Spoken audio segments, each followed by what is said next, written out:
guys, for the final lecture I have an interesting topic, and this is the fingerprint scanner.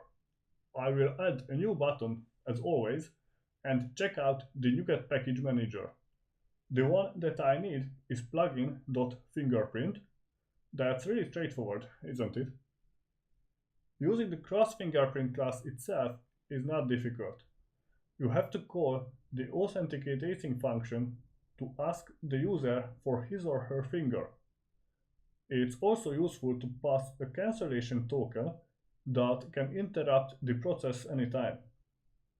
The authenticating function returns a bool depending on the authentication's result. I think that's clear. So the point is that you can write an if-else block to handle the results. For now, I will just print if the user passed or not.